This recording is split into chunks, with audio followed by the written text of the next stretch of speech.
Now we look at the surging past dues on credit card bills in the United States. The share of past dues on credit cards in the United States has jumped to the highest since 2012.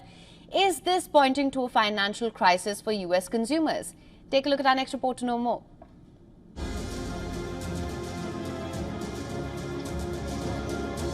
Among the many numbers suggesting new cracks in the U.S. economy, the proportion of overdue credit card bills hit a record high in data from the Federal Reserve Bank of Philadelphia dating back to 2012.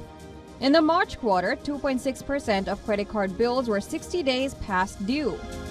This is an increase from the 1.1% level in 2021 when consumer spending were boosted by measures designed to combat the pandemic. Also reaching record highs since 2012 was the percentage of credit card bills that were 30 or 90 days past due. To combat inflation, economists have been keeping a close eye on consumer spending and other financial indicators as the Fed keeps rates at the highest in over a decade. Americans have already spent all of the extra money saved up during the pandemic. This means consumers, particularly those with lower incomes, might not be able to continue paying high interest rates.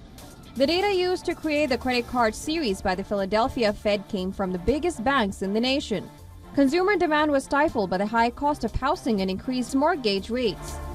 High interest rates are a double whammy for the consumers as inflation has also hit their wallets significantly. The Fed's hands have been forced to keep the rate high to combat more than decades-high inflation. With geopolitical tensions showing no signs of abating, inflation still remains a threat.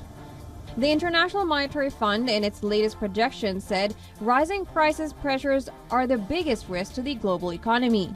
The situation in the U.S., based on the latest findings of consumer financial conditions, suggests the worst is not over yet. While the Fed is widely expected to start its rate cuts in September, it will take longer for that to cascade to consumers. Is this causing permanent damage to the economy? The central bank's inability to control inflation is weighing on consumers in the world's largest economy.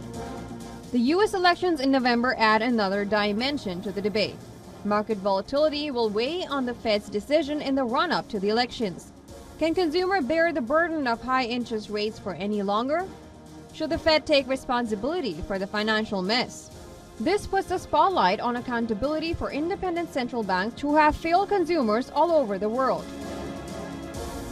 Business Bureau Report, WION World is One. For latest news, download the WION app and subscribe to our YouTube channel.